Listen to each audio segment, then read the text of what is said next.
할렐루야. 어느새 가정의 달이 3주가 지나고 가정의 달을 보내고 싶지 않은데 가정의 달이 이제 곧 갈 것 같아요. 여러분 1년 중에 5월만 가정이 화목하면 안 돼요? 그렇게 생각하는 것 같아요. 생일 시즌 오면 그때만 생일이고 막 태어난 게 소중하고 막 11달은 막 또 회색 지대에 살고 막 이런 느낌이 있거든요. 그렇지 않습니다. 5월 달에 하나님께서 가정을 회복시키는 메시지를 주셨다면 그거 갖고 1년 또 가는 거죠. 예. 높아심의 말씀 드리면서 다시 인간론 설교로 복귀하도록 하겠습니다. 자, 옆에 계신 분들과 인사 나누겠습니다. 영적 무기력에서 깨어나시기 바랍니다. 한 번만 더 하겠습니다. 영적 무의미에서 탈출하시기 바랍니다.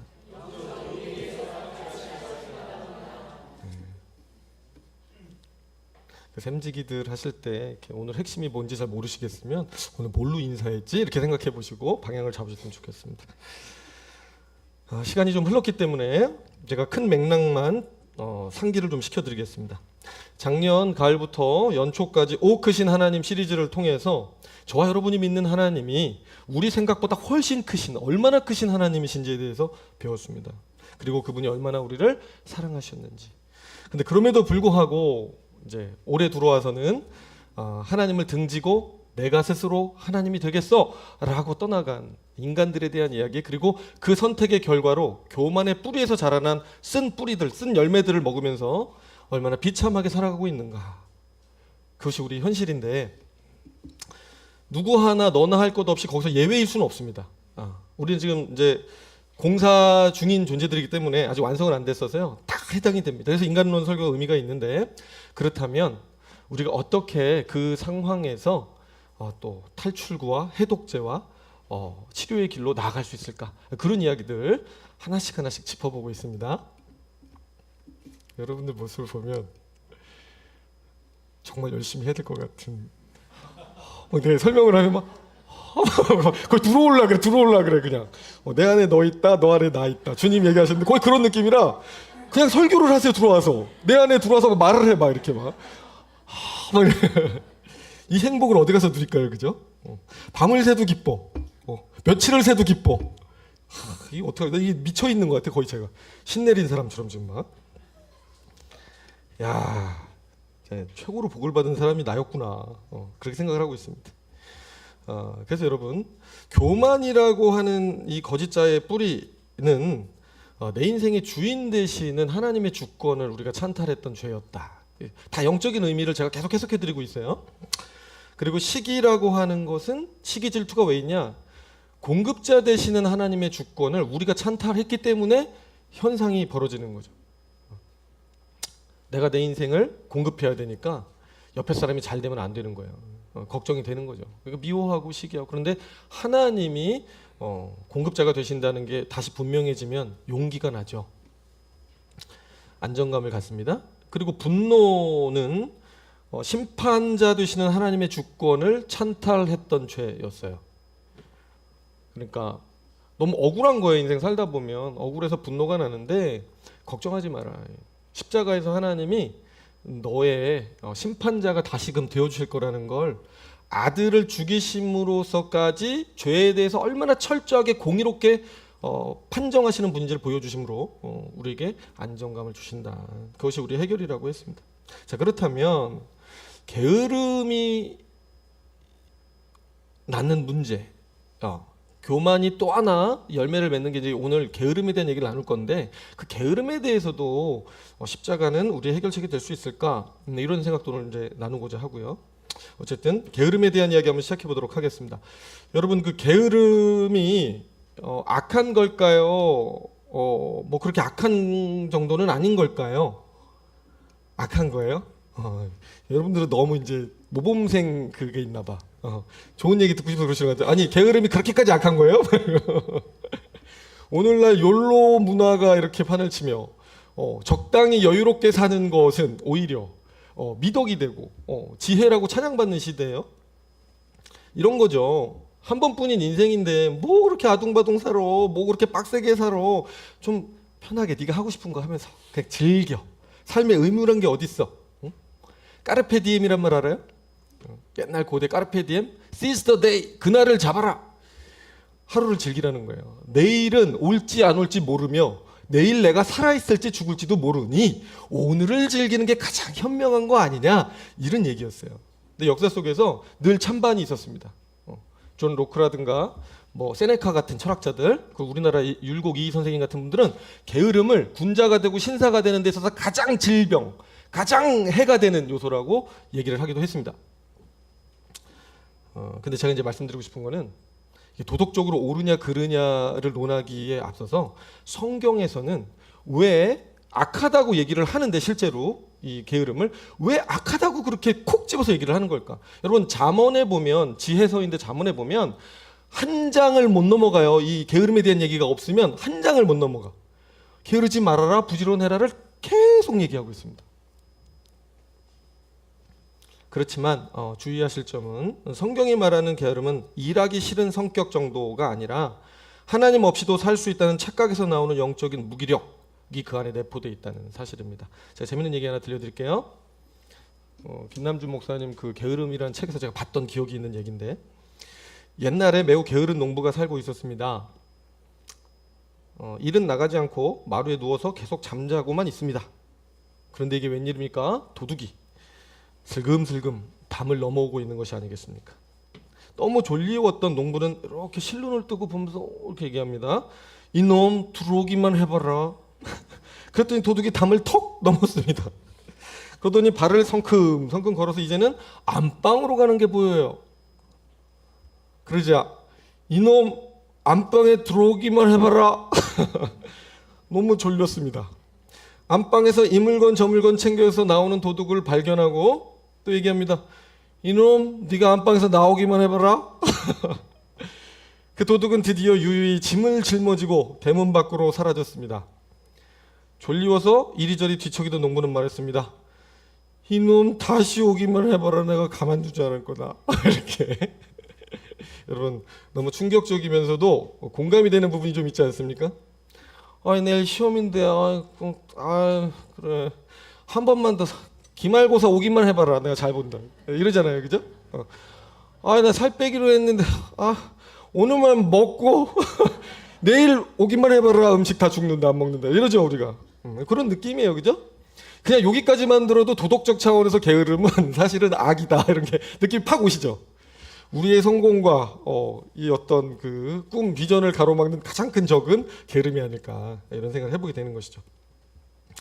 자, 하지만 오늘은 좀 더 깊은 이야기 나누도록 하겠습니다. 뭐 그런 차원에서도 악이라고 말할 수 있지만, 하나님이 악이라고 얘기하실 때는 반드시 본인과의 관계성 속에서 더 중요한 의미가 있기 때문에 악이라고 규정을 하시니까요.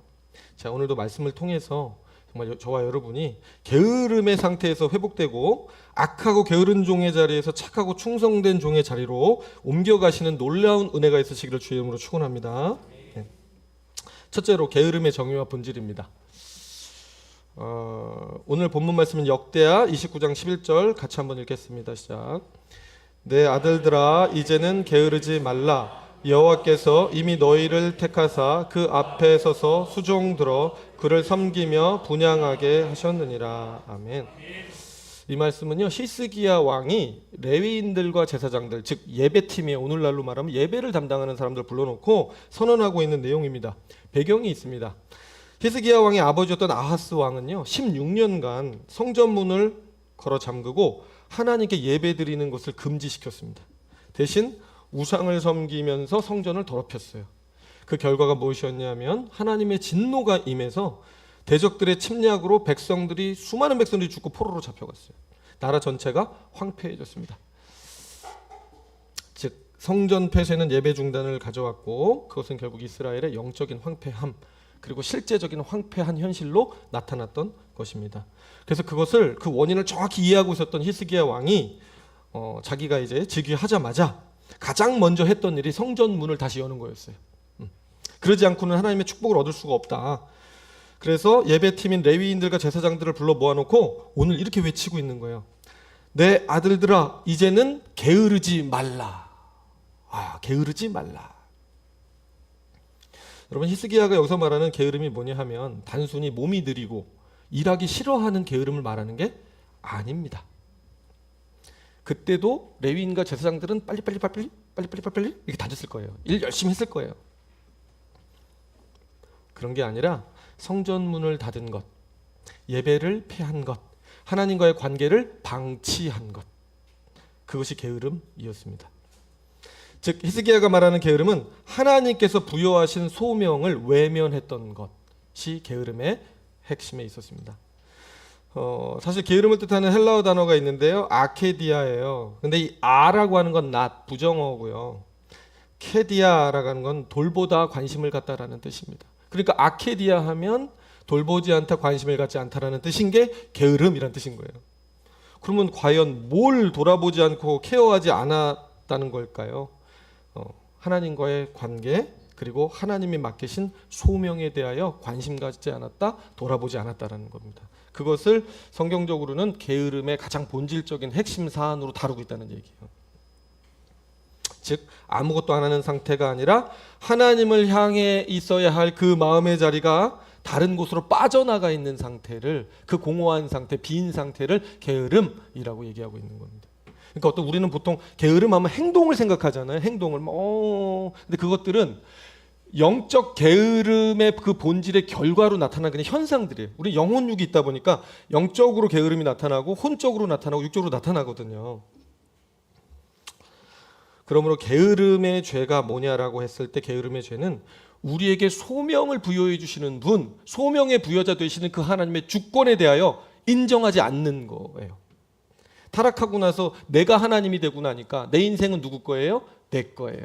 그러니까 인생의 목적과 방향과 의미와 가치도 누가 정해요? 내가 정한다는 거예요. 그러니까 하나님이란 분이 그것을 우리에게 끊임없이 요청하고 요구하고 명령하고 계시다는 사실을 모르지는 않지만, 그럼에도 불구하고 나는 그걸 받지 않겠다라고 하는 태도를 취하는 게 게으름의 본질에 있다는 거예요.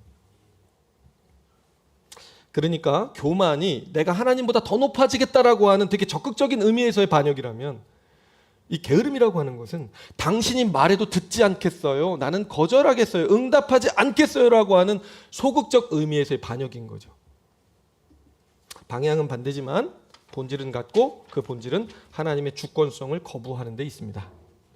여기서 한 가지 흥미로운 사실이 있습니다. 흔히 우리는 게으름을 아무 욕구도 없는 상태로 생각해요. 아무것도 하기 싫어, 다 귀찮아, 만사 귀찮아, 이렇게 생각하시잖아요. 근데 그렇지 않아요. 성경은 게으른 사람에게도 강렬한 욕구가 있다고 얘기를 합니다. 실제로는 욕구가 없는 게 아니에요. 다만 그 욕구가 하나님이 부여하신 소명을 향하지 않고 자신의 편안함과 자기 위안을 향하고 있을 뿐이라는 거죠. 잠언 21장 25절 같이 읽겠습니다.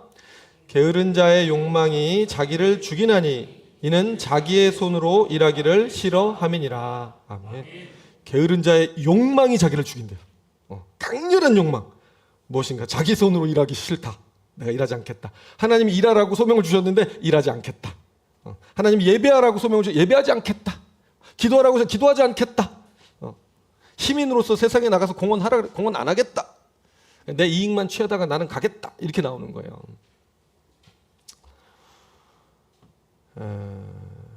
그래서 삶을 움직이는 근본 동력이, 하나님과 연결되어졌던 근본 동력이 꺼져버린 것, 그게 게으름의 본질입니다.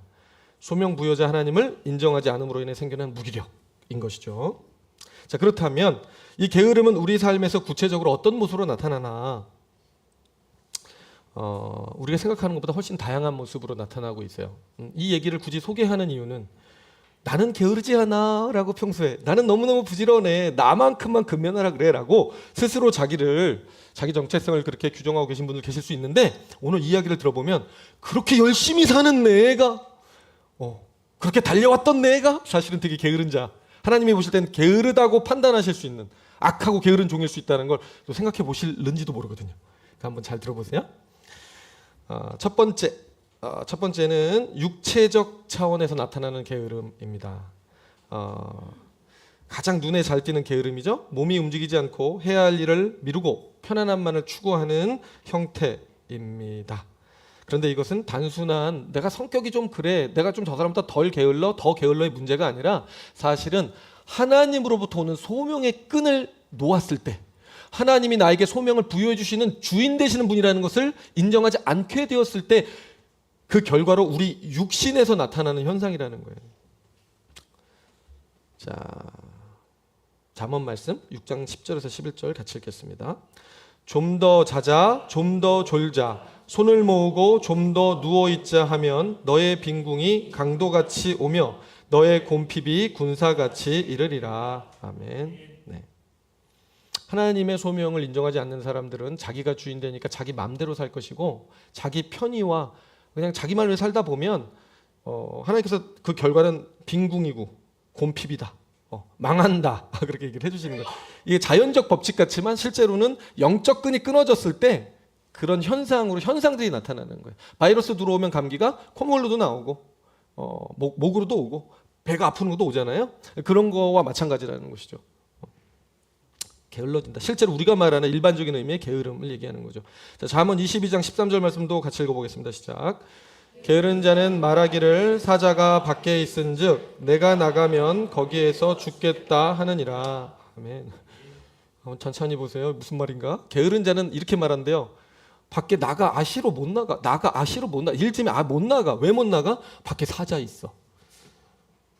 밖에 사자 있어요? 사자 없잖아요, 여러분. 오늘날 같은 시대, 그러니까 대도 안 되는 이유를 조금만 뭐 좀 이렇게 건더기가 있으면 다 끌어다가 만들어서 이러니까 나는 못해요라고 한다는 거예요.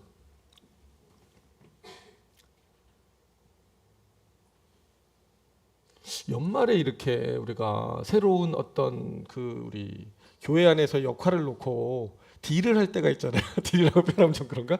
올해도 하실 건가요? 해야죠. 내년에도 하실 건가요? 그거는 모르죠. 이렇게 할 때 정말 여러 이유들이 속출해요. 저희 교회 얘기하는 건 아니에요. 전 이제 과거 교회들 경험을 통해서 얘기하는 거고, 작년에 제가 연말에 경험해봤는데 저희 교회는 그런 일이 거의 없었어요. 한두 분 있었나? 근데 그것도 뭐 막 말도 안 되는 이유는 아니고 뭐 사자가 있어요 이런 거 아니고 그냥 뭐 이유가 될 만한 것들이에요. 실제로 고민할 만해요. 아이를 돌봐야 되는데 그 시간에 이게 과연 가능? 이런 정도의 정말 절박한 얘기들이죠. 근데 사람이 게으르려고 치면요, 그냥 하여튼 거의 김일성 수령님을 섬기듯이 모든 거는 갖다 놓고 그냥 다 글로, 기승전 글로, 그래서 안 됩니다로. 이단들하고 나중에 그 이단 개종시키려고 하다 보면요, 이단들은 개종 웬만해서 안 돼요. 논리로 맞아도 안 됩니다. 왜냐하면 본인들은 끝끝내 개종될 마음이 없어요. 끊임없이 이유를 대거든요. 그런 느낌이에요. 이 게으른 사람들은 자기를 섬기기 때문에 끊임없이 이유를 대고 회피하고 게으르게 살아간다. 자, 두 번째, 하나님의 소명 부여자로서의 주권을 인정하지 않을 때 나타나는 혼적인 차원, 즉 정신적 차원에서의 게으름이 있습니다. 자기 성취에 몰두하는 케이스들이 대부분인데 심지어 일 중독인 사람들도 해당이 됩니다. 무슨 얘기냐면 하나님이 인생의 의미와 가치를 부여해 주셨던 분인데, 그래서 방향과 목적을 설정했었는데 그 하나님으로부터 오는 계시, 하나님으로부터 오는 그 어떤 그 소명을 우리가 상실했잖아요. 안 받기로 결정했잖아요. 하나님 그런 분 없어. 내가 진짜야. 내 주먹 믿고 살 거야. 그렇게 되면 삶의 의미와 목적 없이 인간은 잘 못 살아요. 인간은 행복할 수 없는 존재거든요. 진짜 신기해요. 그냥 동물들은 그래도 사는 것 같아요. 맨날 그냥 먹고 자고 그냥 사는 것 같은데 인간은 의미가 없으면 못 살아. 대량 실업이 발생했을 때, 2차 대전 때 대량 실업이 발생했을 때요, 노동자들이 돈이 없어서 힘들어했던 게 아니에요. 정말 신기해요. 할 일이 없어서 힘들어했어요. 내가 의미 없고 무가치한 사람이라고 느끼는 거에 그렇게 괴로워했다 그래요. 너무 신기하죠. 그게 정신적인 존재인 거죠. 그래서 우리 정신은 가치와 의미를 만들어내야 되는 존재인 거예요. 그래서 궁여지책으로 자신들이 만들어낸 게 뭐냐면 성공, 뭐 인기, 뭐 돈, 자기들이 만들어내서 자기 성취로 온전히, 하나님은 이웃사랑과 하나님 사랑하라고 우리에게 소명을 주시는데 하나님과 이웃 속에 내가 지금 없잖아. 그죠? 다 바꾸고 나가는데 이 타락한 인간은 하나님을 제외하고 나면 다 나밖에 없어요. 그냥 내가 생각할 때 나를 행복하게 해줄 수 있는 거라고 생각할 때 그거에만 아주 집착해서 그냥 그것만 하면서 살아가죠. 똑같이 교회를 다니고 예수를 믿어도 진짜 중생하고 진짜 성령이 간에 안 권하시는 분들, 아직 좀 초보인 경우는, 잘 모를 때는 교회 안에서도 이런 현상이 일어납니다. 주일날 예배는 오지만 열심히 모든 것은 자기 성공에만 있어. 기복주의 신앙하는 분들. 불교 다닐 때 불교 가서 그렇게 돈 바치고 이거 해놓고 교회 와서 헌금 열심히 하면서 이거 하고 있어. 누구를 위해서? 자기만을 위해서. 그러면 그거는 그냥 저 영적 게으름의 상태인 거예요. 무슨 얘기냐면 하나님 소명을 받아낼 마음이 없고 내 안에서 올라오는 내가 부여한 소명만 내가 붙들고 싶은 거예요.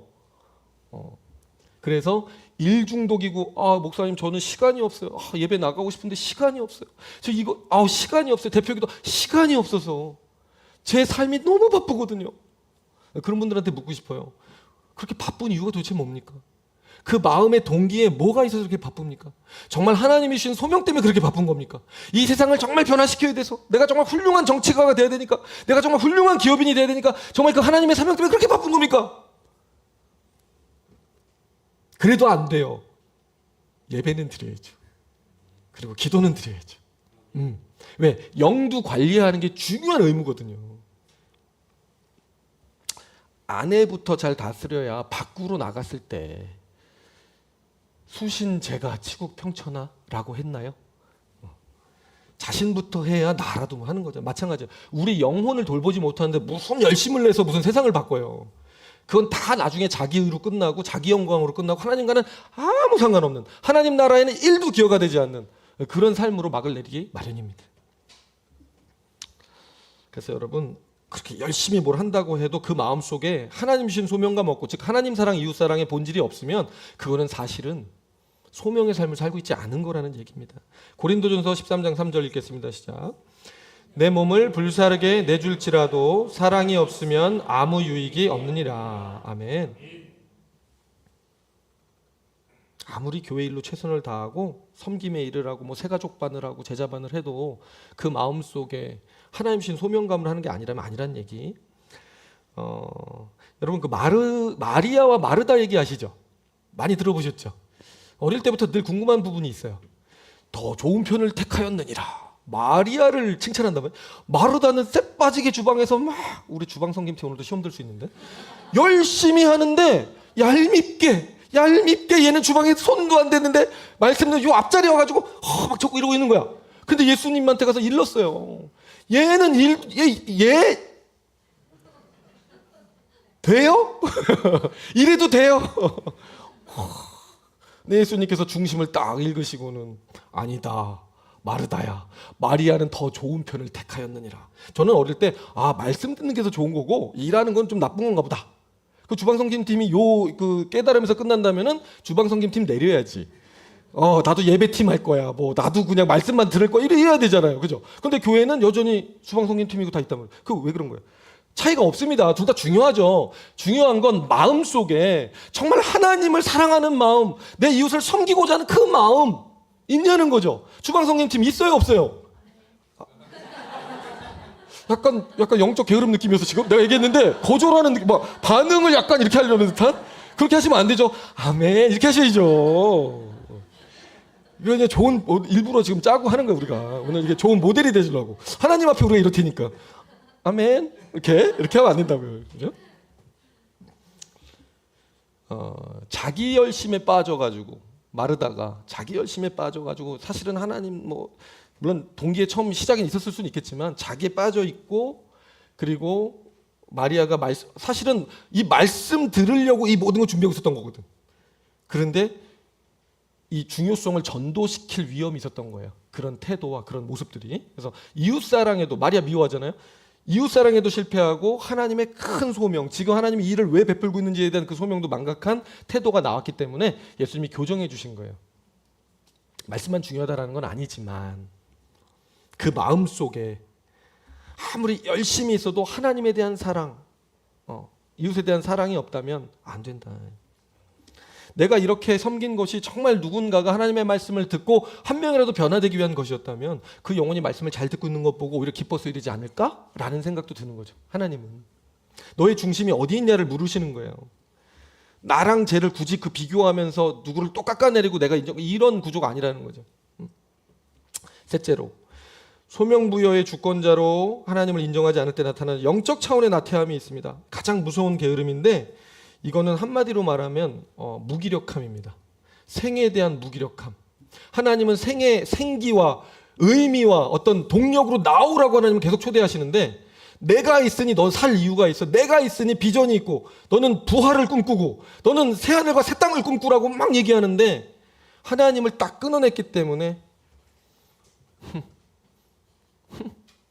이렇게 살아요. 그냥 싫어요. 하나님도 귀찮고 다 귀찮고 다 없어요. 없고 그냥 내 스스로 의미를 만들어내는 것도 귀찮아요. 다 포기해버려 삶을 그냥 흘러가는 대로.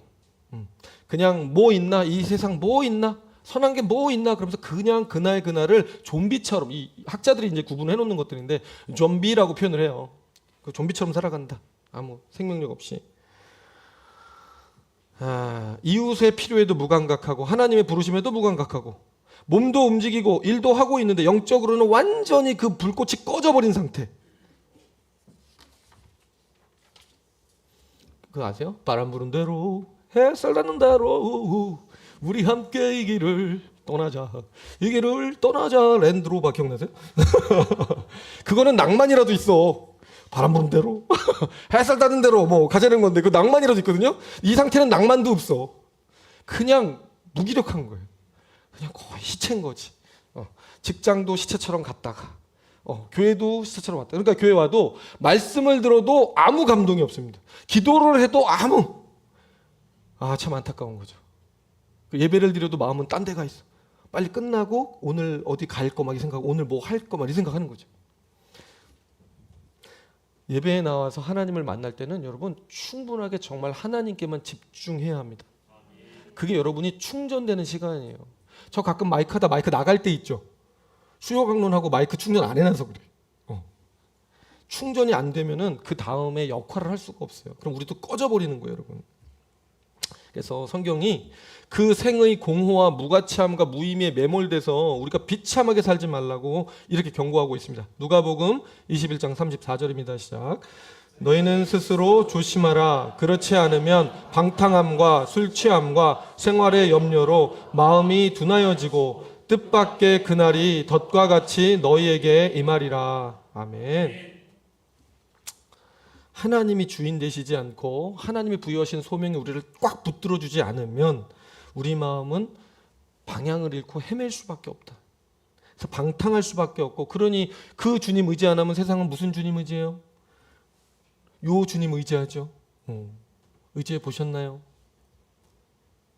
또 얘기가 안 통하려고 그런다. 딱 보니까 내가 항상 여기 와서 그게 안 통해. 다른 데서 그게 좀 잘 통했거든요. 내가 술 먹고 방언도 해봤어. 근데 방언은 안 되더라고. 혀는 꼬이는데 방언은 안 되더라고요. 진정한 의미에서. 그러니까 겉모습이 다가 아니라는 거야.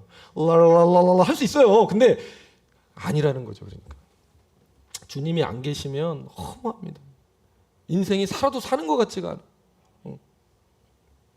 뭐 가요 이렇게 들어보면 네가 없으면 인생이 살아도 사는 게 아니야. 널 포기할 수 없고 네가 떠나고 나면 총 맞은 것 같고 막 이렇게 얘기하죠. 근데 또 그건 재생돼요. 여자는 여자로 막아야 되고 남자는 남자로 막아야 돼요. 그거 알아요? 새로운 사람 찾아오면 또 이렇게 채워지고 또 살아간다고요. 근데 하나님은 대체가 불가능해요. 하나님으로 구멍난 가슴은 누구도 채울 수가 없어.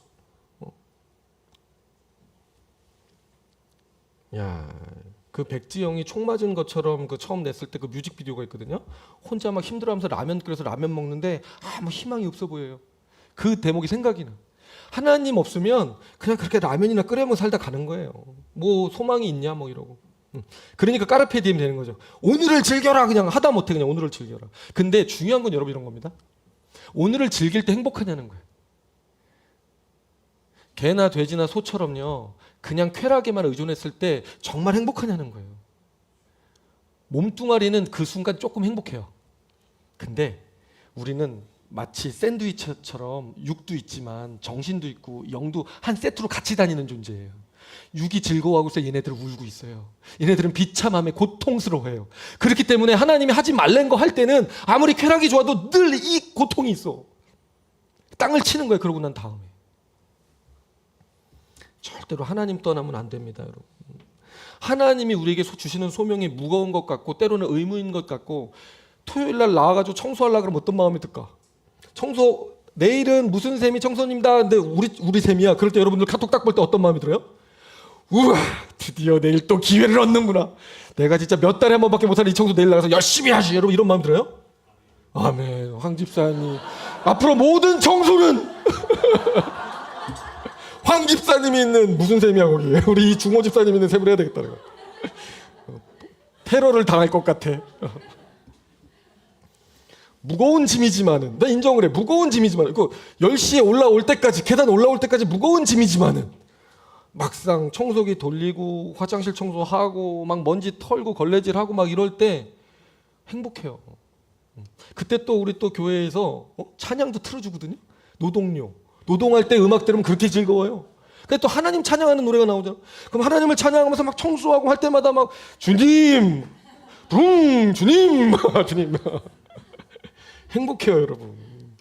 무거운 것 같으나 내가 너희들에게 주는 멍에는 무겁지 않다 그랬어요. 왜냐하면 하나님이 목적이 돼서 소진되어지는 그 순간의 모든 것들은 영혼, 육 모두가 만족하게 되어 있습니다. 그게 하나님이 만드신 창조 원리라 그래요, 여러분.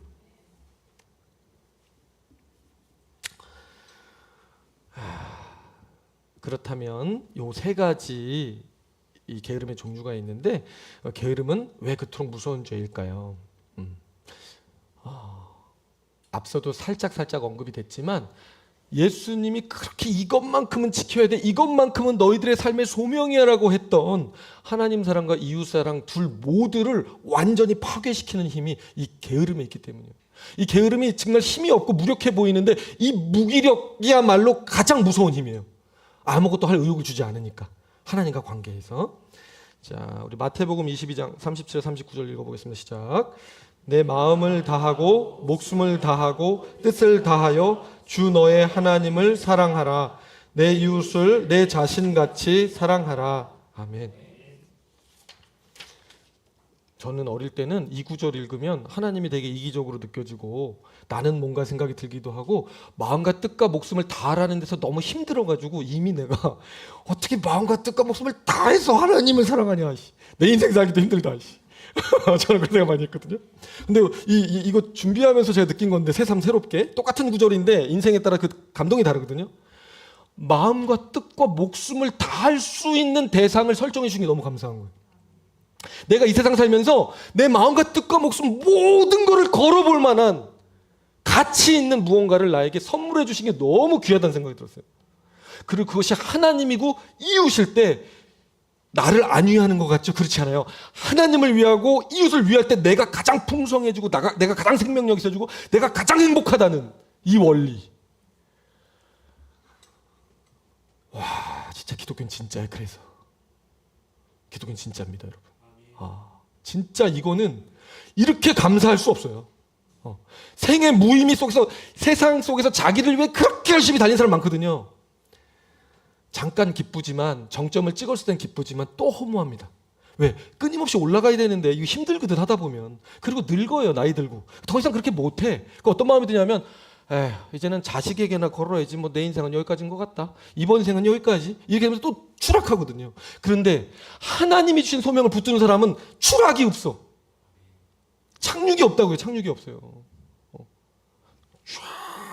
쫙 비상해서 정말 이웃 사랑하려면 한둘이야 끝이 없거든요. 이 사람 사랑했더니 기뻤어. 근데 옆에 이 사람 또 있어. 그럼 이 사람 또 사랑해, 또 기뻐. 이 사람 또 있어, 또 사랑해, 또 기뻐. 이 사람 또 신방해, 이 사람 또 신방해. 계속 기뻐. 오병이어가 떡을 떼고 계속 뗀다니까, 진짜로. 하나님 주신 소명은 너무너무 행복한 거예요. 이거. 자기를 만족시키잖아요. 얘가요, 교만해서요, 아주 웃겨 죽겠는 애요. 얘는 잘해줬어요. 야, 너 못 먹던 거 이거 먹게 해줄게. 먹었어요. 방어회 진짜 맛있는 걸 먹였단 말이지. 우와. 옆에 가가지고 더 맛있는 걸 먹었네, 또 그 다음에.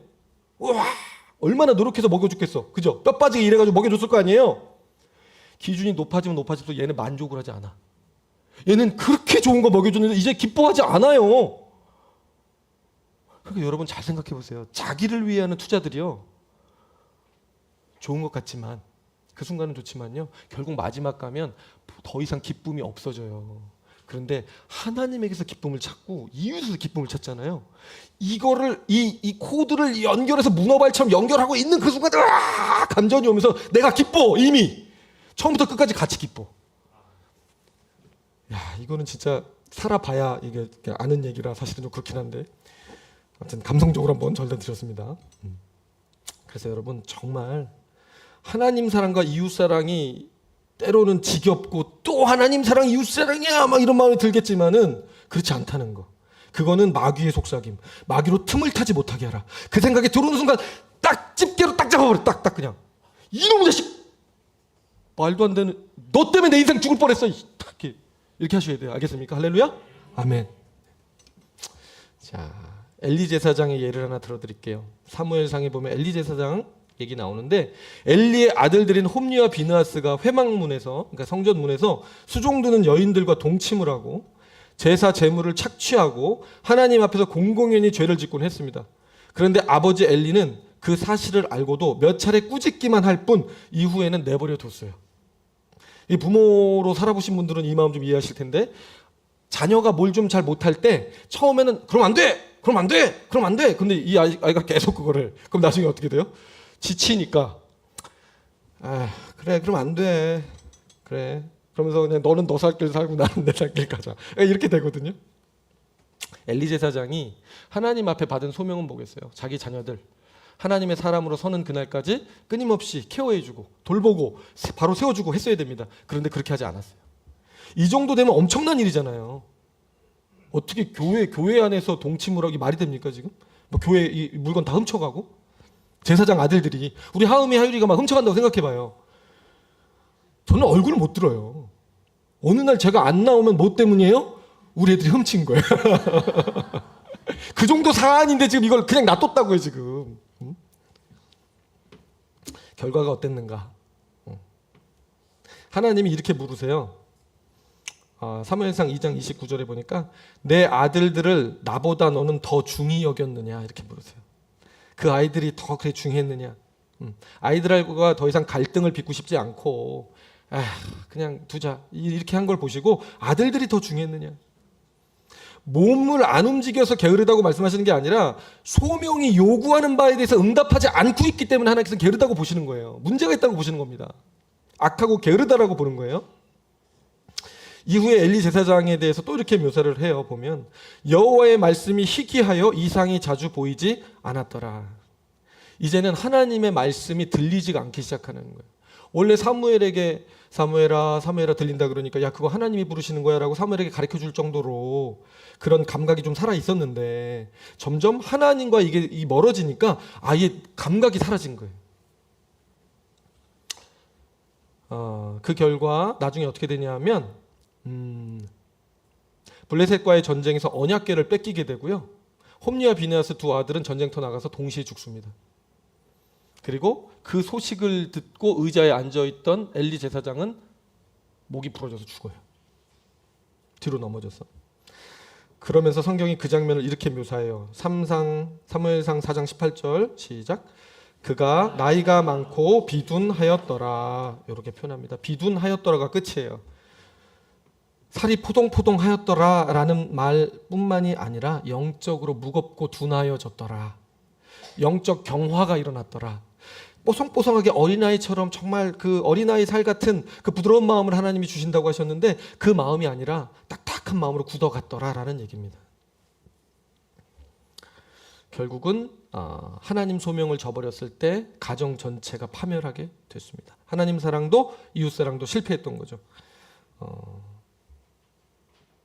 참 신기해요 여러분. 교만은 하나님께 대해서 내가 더 높아요 라고 주장함으로써 실패하죠. 시기는 당신의 공급을 나는 믿지 못해요. 내가 저 사람 미워하고 내가 제거할 거야 이렇게 얘기하는 거예요. 분노는 당신의 심판을 기다리지 못하겠습니다. 실패하죠. 그러나 게으름은요 조용히 아무 말 없이 그냥 응답하지 않음으로써 실패하는 겁니다. 적극적 반역이 아니라 소극적 외면인데 그러나 그 결과는 동일하게 하나님과의 단절이고 이웃과의 단절이에요. 여러분 그런 생각해 보셨어요? 그 달란트 비유에 보면 한 달란트 받은 자가 악하고 게으른 종이라고 무지하게 욕먹죠. 책만 엄청 받거든요. 근데 한번 그냥 인간적으로 생각했을 때 우리가 한 달란트 받은 자라고 생각했을 때 억울할까 안 억울할까? 억울해요. 왜요? 적어도 손해를 끼치지는 않았잖아. 그냥 묻어둔 거야. 혹시라도 잘못됐다가 나중에 욕먹을까 봐 그냥 묻어둔 거야. 그래서 보관했다가 그대로 가져다 딱 들었는데 그래도 저는 현상 유지는 했습니다. 중간은 갔죠. 착하고 충성된 종아 아주 잘하지는 않았으나 그래도 잘하였도다. 뭐 이 정도 얘기 들을 줄 알았죠. 욕 엄청 먹었어요. 왜 그랬을까요, 여러분? 하나님이 은사, 달란트를 주실 때는 왜 주실까요? 쓰라고 주십니다. 누구한테 쓰라고? 이웃한테 쓰라고. 반드시 하나님이 옆에 두시는 사람이 있거나 교회 안에서 역할이 있습니다. 가정에서 역할이 있어요. 나에게 그 은사를 주셔서 그 역할이 분명히 있기 때문에 주시는 거예요. 근데 내가 게을러서, 내가 내 지금 일 중독, 내 일에 바빠서 하나님, 이거 제가 나중에 기회 되면 한번 쓰고요. 지금은 좀 아닌 것 같습니다. 이런 식으로 이렇게 산다는 거예요. 하나님은 그것을 악하다고 보시는 겁니다. 게으르다라고 보는 거예요. 하나님이 주신 건강과 시간과 재능과 관계와 물질, 게으름은 그런데 그 소중한 것들을 다 땅에 묻어버려요. 그래서 게으름은 아무도 해치지 않았지만 섬겨야 할 이웃을 방치했습니다. 사랑해야 할 사람을 외면했습니다. 그리고 동시에 이것은 소명을 맡겨주신 분에 대한 외면이었습니다. 그러므로 사랑하는 성도 여러분, 게으름은요 단순히 몸이 느린 것이 아니고요, 그것은 가장 중요한 두 관계, 하나님과의 관계, 이웃과의 관계 모두에서 응답을 거부하는, 그래서 결국 예수님이 말씀하신 가장 큰 두 계명 모두에 실패하게 만드는 우리 인생의 적이자 큰 죄악이 되는 겁니다. 그렇다면 이 게으름의 문제를 어떻게 해결할 수 있을까요? 여러분들이 요 시점 왔을 때 우리가 분노나 시기나 교만을 배울 때는 너무너무 막 아파서 빨리 해결책으로 가고 싶었어. 그런데 여기까지 좀 더 길게 했는데도 불구하고 아파하지 않아요. 왜 그럴까요? 약한 거예요. 느낌이 게으름은 뭐 그렇게 나쁜가? 이런 생각을 하는 거예요, 여러분. 누굴 내가 때리기를 해, 내 가정 파괴를 하기를 해, 이런 느낌 있죠? 이게 게으름의 가장 큰 함정이에요, 여러분. 이미 죽은 거야. 게으름한테 잠식당한 거야. 게으른 거야. 지금 이 말씀이 선포되는 걸 제대로 받아야 돼요, 여러분. 여러분 해결책으로 가고 싶어요? 네, 가고 싶어야 돼요. 어디로 갈까요? 서울로 갈까요? 부산으로 갈까요? 어디로 갈까요? 어디로 가요? 에이, 그건 누구나 다 할 수 있죠. 아니, 제가 앞에도 얘기했잖아요. 자, 세 단어, 세자, 삼음절 뭐예요? 누구 얘기했는데? 안 했어요? 이쪽이었는데? 아니에요. 십자가. 자, 따라합니다. 십자가. 십자가로 가는 거예요. 앞으로 모르겠다 싶으면 무조건 십자가. 주일 설교는 무조건 십자가. 아시겠죠? 특별 설교 날 하면 안 돼요. 자, 십자가가 우리 그런 얘기 했었잖아요. 우리 무슨 문제 해결했다 그랬죠? 우리 교만의 문제. 십자가에서 예수님이 대신하여 본인이 죽으시고 이제 그 예수가 내 안에 들어서 사시니까 해결이 된다 그랬잖아요. 그 믿음 붙을 때. 그 다음에 시기의 문제, 십자가에서 타락에도 불구하고 여전히 하나님이 나의 공급자이시구나. 타락했으면 좀 우리를 버릴 만도 한데 십자가가 증명해 주신 건 우리를 버리지 않고 여전히 공급자가 되신다.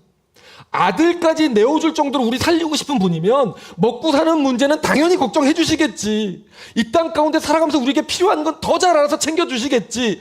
그게 십자가를 바라볼 때 오는 해결책이라고 했죠. 그렇다면 시기 질투 말고 분노의 문제는 어떻게 된다 그랬어요? 나 너무 억울해요, 하나님. 이 세상은 너무 불의합니다. 내 힘으로 내가 나를 지키지 않으면 정말 못 살겠어요 라고 할 때, 그래서 분노 폭발한 거 정당하다고 얘기해 주세요. 그렇지 않다는 거예요. 그래도 참아라. 그래도 오히려 원수를 위해 기도해 줘라. 아니 어떡해요? 십자가를 보거라 얘야. 십자가에 뭐가 있는데요? 내 아들을 죽이기까지 공의를 세우고자 했어. 죄의 삭은 사망이야. 누군가는 죽어야 돼. 그런데 신이 죽을 정도로 너희들의 죄가 컸어. 근데 그거를 내가 신이니까 요 정도는 그냥 없는 걸로 하자. 대충 하자. 사탄아, 이거 대충 하자. 합의 봐서 그런 식으로 하지 않았다는 거예요. 하나님이 세우신 법이었기 때문에 하나님이 공정하게, 철저하게, 세밀하게, 하나도 빠짐없이 정확하게 하나님은 스스로 자신의 아들에게 짐 지우셔서 심판을 하셨다는 얘기입니다. 그 얘기는 무슨 얘기일까요? 사랑하는 나의 자녀들, 너희들에 관한 문제라면 내가 버선발로라도 나가서 니네 인생 들여다보겠니? 안 들여다보겠니? 들여다본다. 걱정하지 마. 억울하지? 걱정하지 마. 인생 끝난 거 아니잖아. 끝까지 가봤어? 안 가봤지? 시편에 온통 그 얘기하고 있는 거예요. 내가 책임져 준다. 내가 심판할 거다. 너의 그 억울한 마음은 내가 실현해 줄 거다. 하나님 그거 얘기하시는 거거든요. 그래서 십자가가 답이었던 거예요. 그렇다면 게으름에 대해서는 왜 십자가를 바라볼 때 우리가 다시 힘을 얻고 다시 삶의 열정을 얻고 살아야 될 이유를 확인하며 우리가 앞으로 진취적으로 나아갈 동력을 얻느냐는 것이죠. 왜요? 십자가는 타락에도 불구하고 우리는 못난이들이었고 반역자들이었지만 그럼에도 불구하고 여전히 하나님이 우리에게 관심이 있으시며 그 관심이 있기 때문에 우리의 인생에 소명을 부여하시는 자로 여전히 서 주시겠다라고 하는, 서 계신다라고 하는 그 사실을 확증해 주시기 때문에 십자가가 해결책이 되는 겁니다. 하나님이 우리를 포기하시고 더 이상 너희들의 인생엔 관여하지 않겠어, 내가 소명을 부여한다고? 아니, 어차피 안 들을 거잖아. 너희들 내가 2번 속냐? 다시는 너희들에게 소명 부여하지 않아. 소명 부여하지 않는다는 건 뭐가 되는 거예요? 이 세상이 그 소명에 의해서 돌아가지 않는 세상이 된다는 거 아닙니까? 그러면 우리가 아무리 우리 마음대로 열심히 말씀대로 산다고 해도 하나님이 그 시스템 가져가 버리시면 우리는 의미가 없이 공허 속에 살 수밖에 없는 존재로 다시 전락하는 거예요. 그런데 하나님이 하나님의 하나님 되심, 우리의 소명 부여자 되심을, 그 위치를 변경하실 마음이 없다는 것을 십자가를 통해 드러내시는 거예요. 마태복음 26장 39절 같이 읽겠습니다. 시작. 내 아버지여, 만일 할만하시거든 이 잔을 내게서 지나가게 하옵소서. 그러나 나의 원대로 마시옵고 아버지의 원대로 하옵소서. 아멘. 십자가를 통해 인류를 구원해야 되는 그 소명 앞에서 성자 예수님께서 하시는 고백이에요. 아버지, 저도 죽기는 싫습니다. 그러나 그럼에도 불구하고 정말 못 박히고 창에 찔려서 죽는 게 내 운명이라 할지라도 당신의 뜻이 그것이라면, 나에게 맡겨주신 소명이 그것이라면 목숨을 담보 삼아서라도, 대가집을 하더라도 저는 반드시 당신의 뜻을 이루겠나이다라고 고백하고 있는 거예요. 이 지점은 타락으로 인한 우리 안에 자리했던 그 게으름이 하나님의 소명에 대해서 무응답하고 무관심했던 그 자리를 완전히 역전시키는 행위를 보여주고 있는 거거든요. 그 소명의 자리를 본인이 우리를 대신하여, 우리를 위하여, 우리라는 신분을 입고 그 자리에서 대행하고 계신 거란 말이에요. 무슨 얘기인가? 하나님은 여전히 우리에게 소명을 부여하시고 그 소명을 성취되기를 기대하고 계신 분으로 등장하고 계신 것이고, 십자가 안에서 예수님은 우리를 대표하여 본인이 죽기까지 순종하심으로 여전히 우리는 순종의 의미가 남아있음을 확증하고 계신 거죠.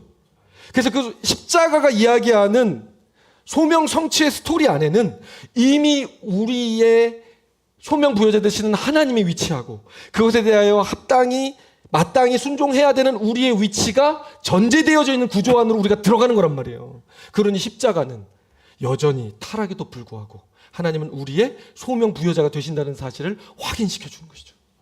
그래서 소망이 있는 거예요. 하나님이 우리를 버리지 않았구나. 마음과 뜻과 목숨을 다해 내가 바칠 대상이 여전히 나에게 존재하는구나. 그래서 실제로 예수님께서 십자가에서 운명을 달리하실 때 그렇게 얘기하시죠. 다 이루었다. 이 다 이루었다, 이 두 글자에 엄청난 선언이 담겨 있는 거예요. 소명 부여자 되시는 하나님 아버지께서 맡기신 것을 단 하나도 빠짐없이 완수했다라는 선언. 게으름이 응답하지 않겠다, 나는 침묵하겠다 라고 그렇게 외쳤던 자리에서 다 이루었다, 완전한 응답을 성취하시는 장면이 되는 거예요. 그렇기 때문에 예수님은 몸으로 거절하신 것도 아니고 혼적인 정신적인 차원에서 아버지 뜻 말고 내 뜻이 따로 있어라고 자기 의미로 대체하지도 않으셨고, 그리고 영적으로 무감각하고 무기력한 상태로 반응하지도 않았단 말이에요. 오히려 원래 창조될 때 목적되어졌던 바 그대로 하나님 뜻 앞에 마음과 뜻과 목숨을 정말 다하신 거예요. 여러분. 우리의 표준이 되시고 그 표준이 되심으로 너희도 이와 같이 하라라고 우리에게 강력히 십자가는 얘기하고 있는 거예요.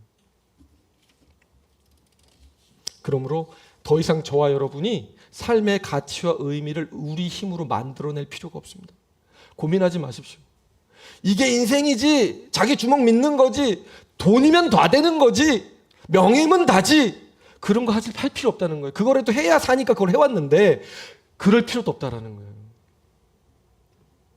왜냐하면 하나님이 이미 완성하신 그 거대한 소명 이야기 안에 이미 내 삶이 위치하고 있기 때문에 이제 주어진 소명대로, 받은 바 소명대로 하나님 사랑하고 이웃 사랑하면서 살아가면 된다라는 거예요. 내가 짐질 필요 없다. 무거운 짐 내려놓아라. 그래서 예수님 말씀하십니다. 마태복음 11장 28절입니다. 시작. 수고하고 무거운 짐진 자들아 다 내게로 오라. 내가 너희를 쉬게 하리라. 아멘. 여러분, 이것이 게으름에 대한 복음의 선언이에요. 너희들이 짐질 필요 없다. 네 인생 너희들이 어떤 가치 만들어가지고 그래도 의미가 있어야 사니까 이렇게라도 살아야지 노력할 필요 없다. 이미 내가 정해놓았다. 창조 때 정해놓았으며 십자가를 통해 재창조에 있어서도 다시금 그것을 확증하였으니 걱정 마라 아들아. 내가 너를 아들로 받는다. 자녀로 받는다. 왕같은 제사장으로 받는다. 선택한 백성으로 받는다. 거룩한 족속으로 받겠다. 그러니 걱정하지 말아라. 그래서 다시 오늘 본문 역대하 29장 11절로 돌아오게 됩니다. 히스기야의 선언을 다시 한번 들어보십시오. 시작. 내 아들들아 이제는 게으르지 말라. 여호와께서 이미 너희를 택하사 그 앞에 서서 수종들어 그를 섬기며 분향하게 하셨느니라. 아멘. 이미 너희를 택하사. 창조 때 이미 너희를 택하셨고 십자가에서 이미 택하셨던 그 사실 다시 확증하셨습니다. 그러니 여러분 안심하십시오. 하나만 더 읽어봅시다. 베드로전서 2장 9절입니다. 시작. 너희는 택하신 족속이요 왕같은 제사장들이요 거룩한 나라요 그의 소유된 백성이니 이는 너희를 어두운 데서 불러내어 그의 기이한 빛에 들어가게 하신 이의 아름다운 덕을 선포하게 하려 하심이니라. 아멘. 왕같은 제사장이요. 이 찬양 있죠? 여러분 이제 그 찬양 부르시고 이 구절 대할 때마다 저거 외워야 되나? 저거 뭐 왜 맨날 저 얘기하지? 왕같은 제사장 도대체 뭐지? 이런 생각하시라는 게 아니라 하나님이 저와 여러분을 이미 백성으로 그리고 왕같은 제사장으로 역할과 직분을 소명을 부여하시는 자로 서신다는 얘기입니다.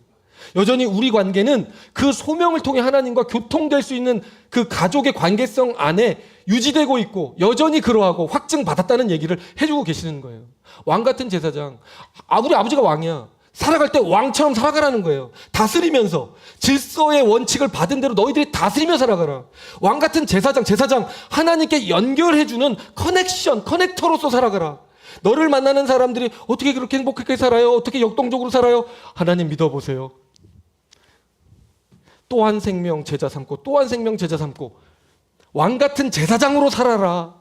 나의 족속 선택되어진 족속 백성처럼 살아라. 주님만을 찬양합니다. 영광 올려드립니다. 내 삶의 목적은 주님의 영광입니다. 이렇게 살아라.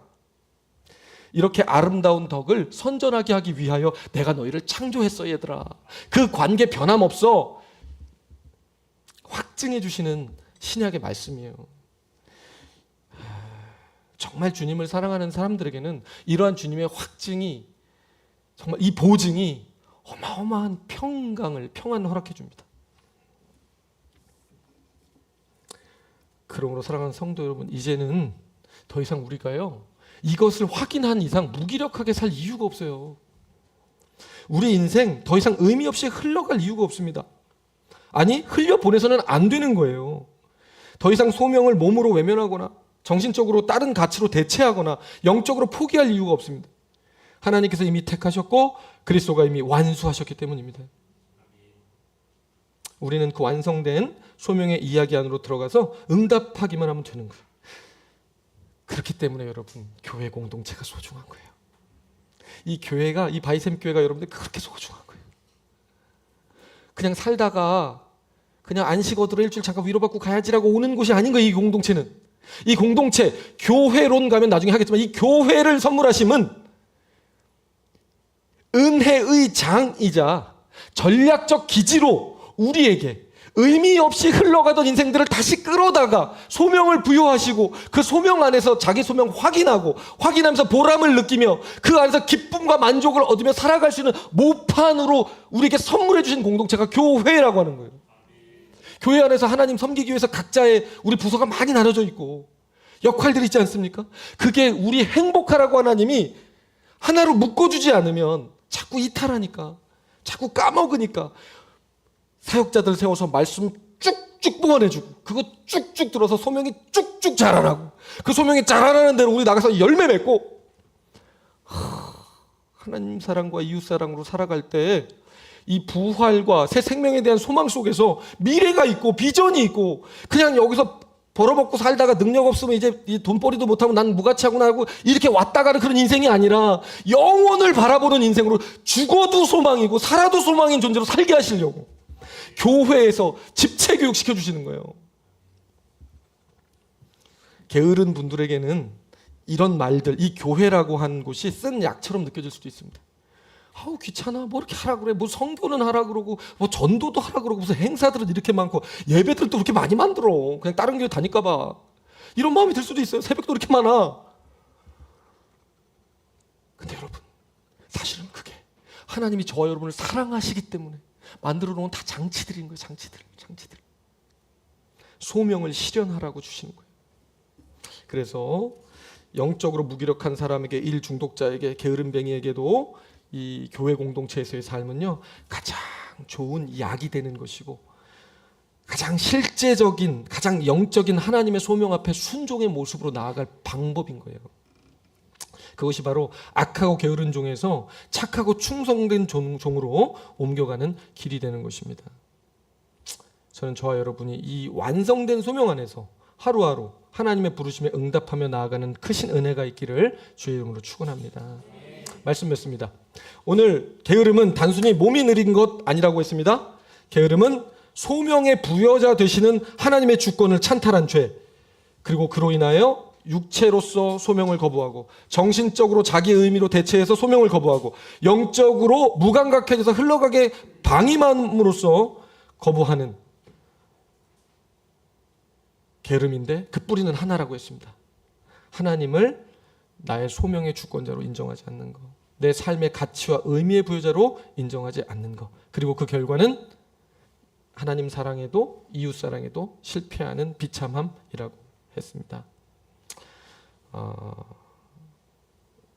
여러분, 겟세마네 동산에서 예수님이 나의 원대로 마옵시고 아버지의 원대로 하옵소서 고백하셨고요, 십자가에서 다 이루었다라고 하심으로 우리가 외면했던 그 자리, 그 소명 친히 완수하셨습니다.